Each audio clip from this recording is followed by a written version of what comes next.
Hey folks, here OS Reviews. You're watching our video first look and a quick review of the Phāz P2.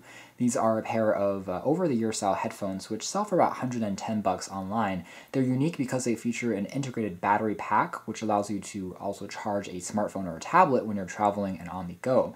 They aren't wireless headphones, so they don't have Bluetooth on board. However, it does have this unique 2-in-1 functionality, so it effectively replaces both a power bank as well as act as a pretty high-fidelity pair of headphones. This is what the packaging looks like. The orange handle on the very top, which is made out of rubber, needs to be twisted off before you can actually open up the packaging. And otherwise, in terms of specifications, the company claims that the P2 have been acoustically tuned by the JJR acoustic experts. There's an integrated HG amplifier on board, which allows you to kind of boost the sound of the music. So if you're listening to something, let's say a track on YouTube or perhaps some streaming service where the audio is quite low in volume, this should act as a mini amplifier and you can change the volume quite easily. It does have a carbon fiber design, which is also durable as well as stylish, and comes with several different accessories that we'll take a closer look at in a moment. So, taking a quick look at the box first. Again, this is what it looks like. It says Energy for Music. That is kind of the branding going on there. And the sides here features a bit more info about the headphones. It is going to work with anything with a 3.5mm plug, whether that's an iPhone, an iPad, an iPod Touch, or an Android device. It's all going to work fine, and it allows you to also share your music. So there's an additional 3.5mm jack that allows you to pass through the audio onto a second pair of headphones, which is quite cool, directly from the headphones. So here we have a bit more info about how you can listen to music while charging your phone, and inside here there's a bit more of labeling going on for the various components and parts that the company has used. Finally, we can just slide things open and reveal the headphones. As far as the accessories, they're conveniently located in this tube in the center here. They correspond to a 3.5mm cable with an inline remote control. Now, this isn't a flat ribbon wire cable, which means that it does tangle a little bit more easily than we would like, but it does do a decent job. It's quite durable and thick. And the remote here does have an integrated microphone, which is noise canceling, allows you to place phone calls even if you're in noisy environments like near an airport, which is nice to see. It's pretty glossy, and the other side features access to dedicated controls for the volume. And the center key can be used to answer, reject a call, as well as play, pause your music on an iOS or an Android device. And the plug here is also gold-plated for a very nice and snug connection. Finally, on the inside here, there's access to a micro USB cable, which is standard, used for charging the battery pack on here. It takes about, I would say, 5 hours to completely charge, so that's something to quickly note. And then Phāz claims that it will effectively charge a smartphone up to 70%. Well, what I will say is because of the battery pack integrated onto the headphones, it does add a bit more of bulk as well as weight. So if you want something ultra lightweight, these aren't going to be the best option out there. With that being said, with this studio design as well as the over-the-ear style of headphones in general, do expect some extra heft, but that will come at improved audio performance and audio noise isolation. So taking a closer look here at the fit and finish of these headphones, they do have a pretty premium construction quality going on. Again, it looks quite unique because of this carbon fiber print going on from the sides. It extends all the way to the top and onto the other side. Carbon fiber is a very strong material. It was a bit more expensive a few years back to manufacture. It's commonly used in cars, and it has this interesting styling going on. It almost looks like a wrap, but overall it's also made out of this nice soft touch rubber material, and the band itself, which you can use to adjust if you have a larger head or a smaller head, is also made out of aluminum. So construction quality here is top-notch, and it feels very durable, something that should last you for quite a long period of time.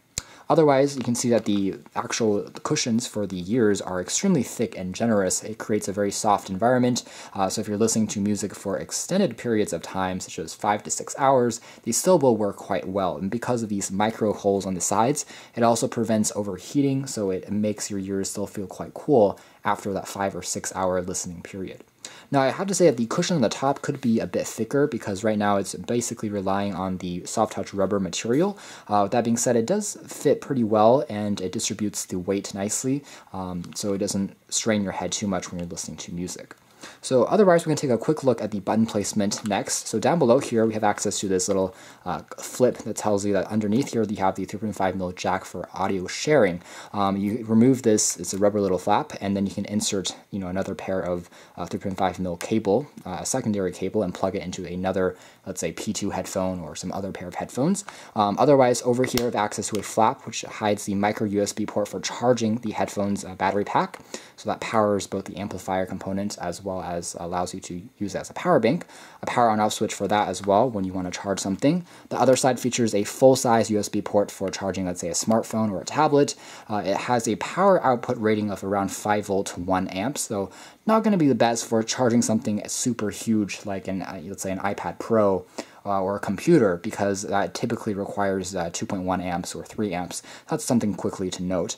Some other controls are located on the sides, and the dedicated 3.5mm jack is also here for plugging it in directly onto the audio source. So overall, the presentation here is pretty clean. The button placement is nicely situated, and it doesn't take too much time to get used to the overall fit and finish as well as the design. As far as the audio quality is concerned, we were generally pleased with the performance on the P2. They are quite bass heavy, so that's something I will say. They pack quite a punch in the lower frequency, which means that if you are listening to a lot of, let's say, rock music, maybe some electronic music, you'll definitely notice that, and it plays a part. It allows you to enjoy that music a bit more in terms of the beats and the rhythm.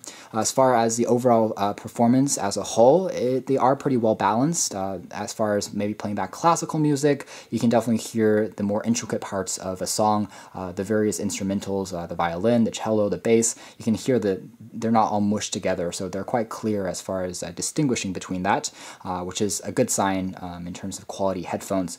Otherwise, they do a pretty decent job, I'd say, across a wide range of genres. Not the best as far as audiophile grade headphones are concerned. There are some things that can be improved on, but for most folks, I think that they sound very, very strong. And if you're listening to pop music, electronic music, they'll more than fit the bill. So otherwise, again, the inline remote works well, and you can use it also to answer calls. The mic that we tested also did a pretty decent job, even if we tested it outdoors where there was a bit more of ambient sound. It still did a nice job of that. Despite not being active noise-canceling headphones, these are also quite noise isolating because of the over-the-ear style cushions. So if you're wearing these, let's say, at an airport, you can still hear a bit of the engine in the background of a plane, but it definitely drowns that out considerably when paired to, let's say, a traditional pair of headphones, or maybe an in-ear style pair of headphones. So it does a nice job for that. It does have a bit of sound leakage because of this design going on here, because of that material choice. So if you have someone sitting next to you and you have the music all the way up, this does get very, very loud. Someone can kind of hear what music you're listening to, so that's something to quickly point out. But otherwise, audio quality here I think is fantastic, especially at this price point, and something that combines really an innovative product as far as providing that power bank functionality. So next we're going to take a quick look at how this thing works if we try and charge up a phone. So I'm going to plug this into a cell phone that needs charging. So this also has kind of a carbon fiber skin that matches the vibe of the headphones. Once everything is plugged in, you can just tap on the power key once and the charging process will begin automatically. And indeed, I think charged up the Samsung Galaxy S3 here to about 75%. That's because the battery on here is a bit smaller than on a lot of modern day phablets that have a larger screen and require more battery to operate. So overall it does work, and it does a decent job as far as charging rate performance is concerned. It takes about, I would say, 2 hours to get it at this percentage, so that's a fair amount. It takes a little bit longer on an iPhone, but overall this is not bad. It's not, again, a Qualcomm quick charge enabled power bank, but again, for this innovative design, I think it is quite unique. Something I will say that if you're charging your phone in addition to playing music through the phone at the same time, it's going to have these 2 wires coming out, so it's a little bit easier to tangle, and that's perhaps why the company could consider a Bluetooth wireless version in the future, as I talked about earlier. So that could make the entire unit a bit more portable and just extra useful. As far as specifications are concerned, it does have a 1,200 milliamp hour capacity for that battery pack, which the company also claims can play up to 10 hours of audio if you have the amplifier kind of fully working and the bass boost working. Something else I want to quickly note before we end this video is that the cushions can also be swapped out from the company, so you can pick up different colors just to make it look a bit more vibrant. If you don't just like the entire kind of black overall finish and design going on here, you can swap this out to get a more vibrant and fresh look. So anyways, this has been a quick video first look and review of the Phāz P2 headphones. Very unique because of that dual power bank functionality in addition to playing back music at a pretty good, I would say, overall performance for the price point. And you can check out more details about these in our official written review, but this has been our video. Thanks for watching here at OS Reviews.